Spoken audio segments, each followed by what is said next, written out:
Bagong araw, panibagong adventure tayo ngayon mga idol. So, balikan natin ang spot natin sa Uis. So, ngayon mga idol is, ang target natin, scouting lang tayo. So, titingnan natin dito kung ano na meron. So, dito pa lang sa pananaw ko mga idol is, malapit na yung mga palay. Pero sabi kasi nila mga idol is, binababaan daw ng mga pata dito. Tsaka Uis, daming Uis. Pero yung problema natin dito syempre is nandyan sila sa palayan, kaya hindi natin yung mapira-pira. So bababa lang ako dito mga idol, medyo madulas, walang sulod-sulod yung ulan dito. Pwede sana natin paliparan lang ng drone to, kaso kailangan ko tingnan yung spot mismo kung kaya natin mga counters kung yun naman may madaling akas. May sinabi sa atin dito yung lugar na pwede natin pirahan. So tingnan natin yung fish pond mga idol na liminis na kaya naman. Madulas talaga, dala nga akong kahoy, yung kawayan, meron tayong lalay in case na medyo hindi balansin yung pack natin. Ayan na mga idol, palayan yun o, yellow na mga idol dito sa dulo ng kaway. So malapit na yan, malapit na nga. So dito yung una natin target pag mag-ani na. Tapos dito rin sa likod ko yan, pupunta natin yung may mga nyug na yun, mga pulo ng nyug. Titignan natin doon mga idol kung nandun yung mga pakubo tsaka Uis tsaka. So scouting natin mga idol, sana walang ahas. Pag ganito kasi yung mga idol na ulan ng ulan tapos biglang uminit, prone sa ahas yan, magbibilad. Kaya dyan sa mga pila-apil na yan, iingat baka na dyan lang yan, lata. Hindi natin mamalayan, mapaka natin sila. Sige mga idol, kuhan ko kayo pag dun tayo sa may medyo magandang daan. Susubukan natin. Meron akong nakita doon, pero parang whistling duck sa dulo, hindi na kaya nakita yun. So ito, malapit na to mga idol, malapit na yan. Siguro mga isang buwan na lang o isa't kalahati mga idol. Ito yung pinakaunang mag-aani. So ito yung pinakaunang pepestin dito sa lawak na to mga idol. Ito pa una nating babantayan. Lininis na din yung fish pond. So tingnan natin kung may pwede tayong gawa ng kura. Yan, ganda. Dito tayo pwede magpwesto eh. Yan. Daanan kasi ito.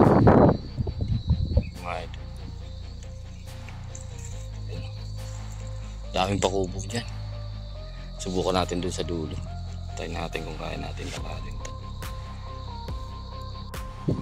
Yun, dun pakubo. Dito galing sa baba. So nandyan sila sa palayan, pero magandang tawagan dyan dito mga idol.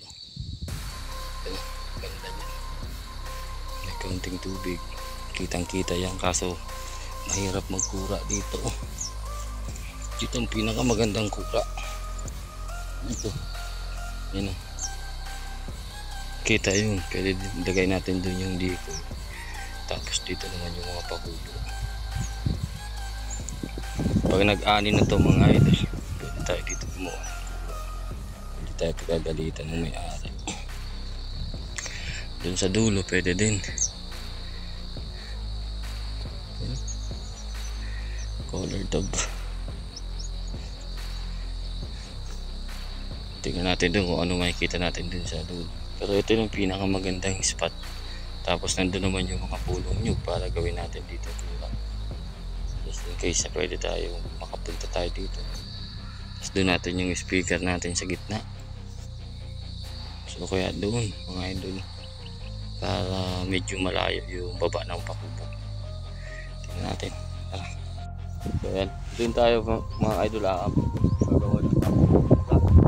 So siguro makakapunta tayo dito mga idol hanggang alas 7 lang ng umaga.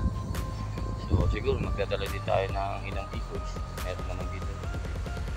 Pag maganda yung abog natin, pero yung target natin dito uwis tsaka pakubo. So pataloy natin dito yung uwis. Papala rin tayo bukas, so tatawag tayo dito ng uwis tsaka pakubo tsaka papa. Parang ito nga yung ginagawa nila ngayon. So bukas sigurado hindi tayo dito makakatagal. So pwedeng madali lang tayo dito puputok. So yun mga idol, sige stay tuned lang kayo bukas sa susunod nating video. Ito yung bagong spot natin, tingnan natin kung papala rin tayo dito. Ayan. So dyan natin ilalagay yung ating pato dito. Tapos dun sa kabila meron pang isang tubig dyan sa likod ng nyug. So dyan natin ilalagay, dito tayo kukura. Yan o, ang ganda ng space. Sige mga idol, alas 4 na mga idol, alas 4:30, wala pang pumapasok. Andyan sila sa palayan, yung uwis tsaka pakubo kaya lumipat dito sa open mga idol. So wala tayong ginawang kuha masyado, ubong lang. Sumasagot sila sa palayan mga idol. Di natin magamang magpapasok dito. Sana maya paputok ng liwanag may bababa dyan. So meron ding mga batiki kanina, lumaan mga idol, marami, pero hindi din natin tinawag, wala tayong dalang decoy. So testing lang tayo ngayon kung ano mapapala natin. So ayun mga idol, epic fail tayo, alas 6 na. So hindi natin kinaya mga idol, daming langgam dun sa spot natin. Sakit sa paa, namula ng mga counters yung paa, kaya matas na ako. Pumasok na sana yung mga pato mga idol, pero dun sila sa kabila dumapo, dun sa kabila na yan, kabilang yan. So pwede sana natin yung tawagin dun, kung walang langgam mga counters, bibira tayo dun. Ang daming langgam eh. Tapos nandun na rin, pagdating natin dito, nandun na si tatay, yung may-ari ng palaisdaan. So nagre-repair talaga siya dun ng pilapil. So nag-harvest kasi dito kaya ang daming ipon. Kaso hindi na kaya ng ating mga idol. Pinapak talaga tayo na pagkadami-daming langkap. Patrick naman oh. Layo pa naman ito. Meron naman sana mga spotted kaso hindi ko pa sila target mga idol kasi bilang pa lang sila dito. So pag dumami na sila, dito tayo bibira ng mga spotted. Tapos yung tikling, ang daming tikling tsaka uwis, hindi lang lumalapit dun sa may patunog natin. So nandun lang sila sa kabilang pilapil sa palayan. So ayaw nila, pakubo mga kantos, ayaw nilang pumasok. Yan o, narinig nyo, uwis yan mga idol, ang dami nyan dito. So siguro babalikan ko to mga idol pag nag-harvest na yan. So pag nabalitaan na natin nagsimula na yung mag-harvest, so sunod-sunod na to mga idol. So parami na ng parami to. So ang target na natin dito is yung spotted. Yun o, pato.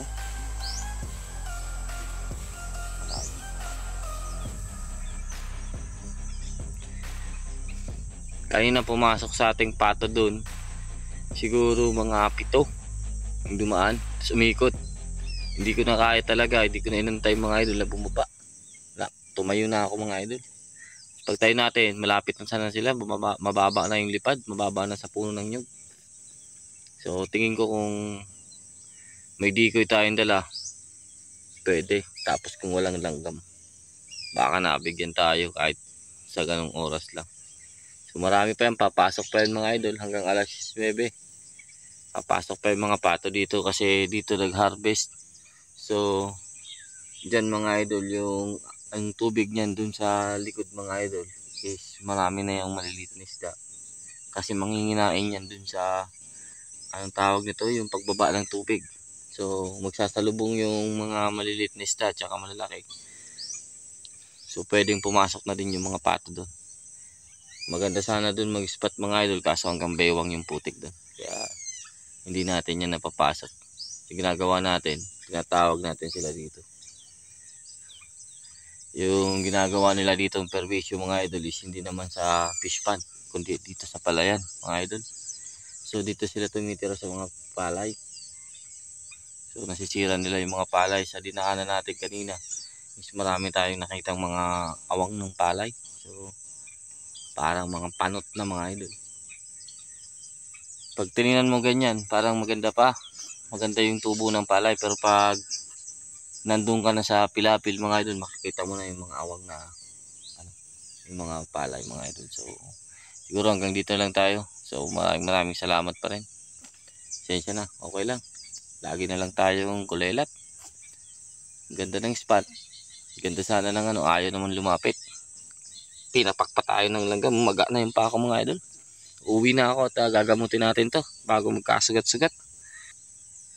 Tsaka hindi muna tayo, pahinga muna tayo sa hunting. Wala talaga tayong spot mga idol. Wala tayong spot.